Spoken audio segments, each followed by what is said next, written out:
ഡോക്ടറെ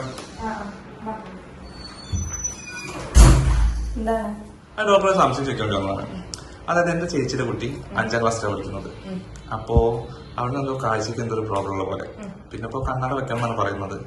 അപ്പോ അതിന് മുന്നേറ്റ് എന്തെങ്കിലും ചെയ്യണമെന്നുണ്ടോ? 5ാം ക്ലാസ്സിൽ പഠിക്കുന്ന കുട്ടി അല്ലേ? അതെ ഡോക്ടർ. ആദ്യമായിട്ടാണോ ഒരു ടെസ്റ്റ് ചെയ്യണേ? അതെ ആദ്യമായിട്ടാണ്. വീട്ടില് വേറെ ആർക്കെങ്കിലും ഇങ്ങനെ ഉണ്ടോ? കണ്ണട വെച്ചിട്ട് അങ്ങനെ ഉണ്ടോ? ഇല്ലല്ല, വേറെ ആർക്കും അങ്ങനത്തെ പ്രശ്നമില്ല. ഇതിപ്പോ നിങ്ങള് ഹോസ്പിറ്റലിൽ പോയിട്ടാണോ ടെസ്റ്റ് ചെയ്തത്, അതോ ഏതെങ്കിലും ഒരു ഒപ്റ്റിക്കൽസിൽ പോയിട്ടാണോ എങ്ങനെയാണോ ടെസ്റ്റ് ചെയ്തത്? ഒപ്റ്റിക്കൽസിൽ പോയിട്ടുണ്ട് ടെസ്റ്റ് ചെയ്തത്. അപ്പൊ നമ്മൾ കുറച്ച് കാര്യങ്ങൾ നോക്കണം. എന്താണെന്നറിയോ, നമ്മളിപ്പോ കുട്ടിക്ക് ഒരു കാഴ്ചക്കുറവ് പറഞ്ഞു. ഇപ്പൊ നമ്മൾ നേരെ പോയി ടെസ്റ്റ് ചെയ്തു. അവര് ഒരു പവർ എഴുതി തന്നിട്ടുണ്ടാവും, അതിൽ കണ്ണട വെക്കാൻ വേണ്ടിട്ട് പറഞ്ഞിട്ടുണ്ടാവും. അതല്ലേ ഉണ്ടായത്? പക്ഷെ നമ്മൾ ഇങ്ങനെ ചെയ്യുമ്പോഴുള്ള പ്രശ്നം എന്താന്ന് വെച്ചാല്, ഈ കുട്ടിക്ക് കാഴ്ചക്കുറവ് ഉണ്ടായിട്ടുള്ളത് വേറെ എന്തെങ്കിലും കാരണങ്ങൾ കൊണ്ടാണോ എന്നുള്ളത് നമുക്കറിയില്ല. കണ്ണട വെക്കുമ്പോൾ കുട്ടിക്ക് അത്യാവശ്യം നല്ല കാഴ്ച കിട്ടുന്നുണ്ടാവും, അവരതിൽ കംഫർട്ടബിൾ ആയിരിക്കും. അപ്പൊ പക്ഷെ വേറെ എന്തെങ്കിലും കാരണങ്ങൾ കൊണ്ടാണോ എന്നുള്ളത് നമുക്കറിയണ്ടേ? അപ്പൊ നമ്മള് ശരിക്കും എന്താ ചെയ്യണമെന്ന് വെച്ചാൽ, ആദ്യമായിട്ടാണ് ടെസ്റ്റ് ചെയ്യുന്നത് എന്നുണ്ടെങ്കിൽ നമ്മൾ കണ്ണിന് മരുന്ന് വെച്ച് പരിശോധിക്കുക പറയും. കേട്ടിട്ടുണ്ടാവും അങ്ങനെ ഒരു ഇതുണ്ട്, കണ്ണ് ഡൈലേറ്റ് ചെയ്തിട്ട് നോക്കുക എന്നുള്ളതാണ് നമ്മൾ പറയാം. അപ്പൊ നമുക്ക് കണ്ണിന്റെ ഉള്ളിലത്തെ എന്തെങ്കിലും പാത്തോളജി, അതായത് എന്തെങ്കിലും രോഗകാരണങ്ങൾ ഉണ്ടെങ്കിൽ അതറിയാൻ പറ്റും. മാത്രല്ല എന്നിട്ട് നമ്മളൊരു റെറ്റിനോസ്കോപ്പി പറഞ്ഞിട്ടുള്ള ഒരു ടെസ്റ്റ് ഉണ്ട്.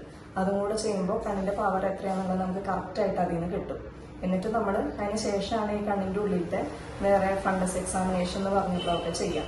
അതൊക്കെ നോക്കിയതിന് ശേഷം വേറെ കുഴപ്പങ്ങളൊന്നും ഇല്ല എന്നുള്ളത് ഉറപ്പാക്കിയിട്ടാണ് സാധാരണ ശരിക്കും നമ്മൾ എന്ത് ചെയ്യേണ്ടത്, കണ്ണട കൊടുക്കുക. അവിടെ അങ്ങനെയൊന്നും പറഞ്ഞില്ല. അവിടെ നേരെ ഞങ്ങൾ കാണിച്ചിട്ട് അവർ പറഞ്ഞാൽ എന്താ പറയാ, പവർ കുറവാന്ന് പറഞ്ഞു. എന്നിട്ട് അവിടെ ഒരു കണ്ണട ഇതാക്കി തന്നു. അത്രേ ഉണ്ടായുള്ളൂ. അതെന്താ അറിയോ, ഇപ്പൊ നിങ്ങൾ അവിടെ പോകുമ്പോൾ അത് ടെസ്റ്റ് ചെയ്യാനുള്ളവർ മാത്രമേ ഉണ്ടായിട്ടുണ്ടാവുള്ളൂ. ഡോക്ടേഴ്സിനൊന്നും നിങ്ങൾക്ക് കൺസൾട്ട് ചെയ്യാൻ വേണ്ടി പറ്റിയിട്ടുണ്ടാവില്ല. അപ്പൊ അവര് നോക്കുമ്പോൾ ജസ്റ്റ് അതിലൊരു പവർ ഇങ്ങനെ കുറവുണ്ട്, അപ്പൊ ഇത്രയും പവർ വെച്ച് കഴിഞ്ഞാല് അവർക്ക് കാഴ്ച കിട്ടുന്നുണ്ടാവും. ആ ഒരു രീതിയിൽ അവരങ്ങോട്ട് പറഞ്ഞു വിടും. പക്ഷെ ഇതൊരു കാഴ്ചക്കുറവ് എന്നുള്ളൊരു എന്താ പറയാ, ഒരു രോഗാവസ്ഥ എന്നുള്ള രീതിയിൽ എടുത്തിട്ട് നമ്മുടെ അടുത്ത് വരുമ്പോഴാണ് നമുക്ക് ഇത്രയ്ക്കധികം ടെസ്റ്റുകൾ ചെയ്യണം. ഇങ്ങനെ ചെയ്തതിന് ശേഷം മാത്രം കണ്ണട വെക്കുമ്പോഴാണ് അത് കറക്റ്റ് ആയിട്ടുള്ള ഒരു പ്രൊസീജിയർ ആവണുള്ളൂ. അപ്പൊ ചെയ്യുമ്പോൾ എന്തായാലും ഒരു ഡോക്ടറെ അടുത്ത് കൺസൾട്ട് ചെയ്തതിന് ശേഷം ഈ ടെസ്റ്റുകളൊക്കെ ചെയ്തിട്ട് മാത്രം കണ്ണട വെച്ചാൽ മതി പറയട്ടോ. അത് ഡോക്ടറെ, അപ്പൊ തന്നെ ആയുർവേദത്തിൽ എന്തെങ്കിലും ട്രീറ്റ്മെന്റ് അങ്ങനെ കാര്യങ്ങളുണ്ടോ? ആയുർവേദത്തിൽ ട്രീറ്റ്മെന്റ് ഉണ്ട്. നമ്മുടെ ഉള്ളിലേക്ക് കഴിക്കാൻ വേണ്ടിയിട്ട് കുറച്ച് മെഡിസിൻസ് കൊടുക്കാൻ പറ്റും. അതേപോലെ തന്നെ കുറെ ചികിത്സകളുണ്ട്. സ്നേഹപാനം എന്ന് വേറായിട്ട്, നസ്യം ചെയ്യുക, ശിരോധാര ചെയ്യുക, തർപ്പണം ചെയ്യുക, അങ്ങനെ നമുക്ക് കുറെ ചികിത്സകളുണ്ട്. പക്ഷെ ഇതിനൊക്കെ മുമ്പ് ഇവർക്ക് എത്രയാണ് ആ പവർ വന്നിട്ടുള്ളത്, അവരെത്ര നാളായിട്ട് കണ്ണട വെക്കുന്നവരാണ്, അവർക്ക് എത്ര വയസ്സുണ്ട്, പിന്നെ നമ്മൾ മെഡിസിൻ കൊടുത്തിട്ട് അവർ അതിനോട് എങ്ങനെയാണ് റെസ്പോണ്ട് ചെയ്യുന്നതെന്നുള്ളതൊക്കെ നോക്കിയിട്ട്, ചിലർക്കൊക്കെ എന്ന് പറഞ്ഞാൽ ചിലപ്പോൾ നമുക്ക് പവർ കംപ്ലീറ്റ് ആയിട്ട് അവോയ്ഡ് ചെയ്ത്, അതായത് സ്പെക്സ് ഒക്കെ അവോയ്ഡ് ചെയ്തിട്ട് പോകാനൊക്കെ പറ്റും. ചിലർക്ക് ഒരു ചെറിയ രീതിയിൽ നമുക്ക് പവർ കുറയ്ക്കാൻ പറ്റും.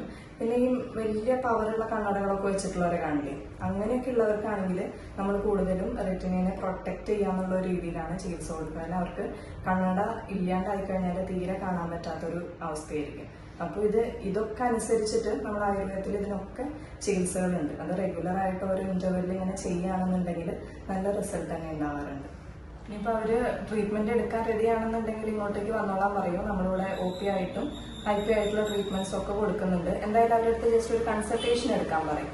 എന്താണ്, എങ്ങനെയാണ് അവരുടെ പവർ എന്നുള്ളതൊക്കെ നമുക്ക് ഇവിടെ തന്നെ ടെസ്റ്റ് ചെയ്തിട്ട് കൊടുക്കാം.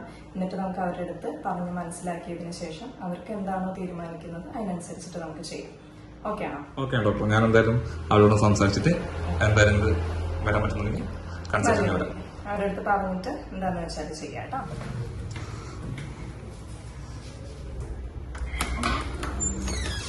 അല്ല ഡോക്ടറെ, ഇവിടെ കൺസൾട്ടിംഗ് ടൈം എത്ര? 9 to 5.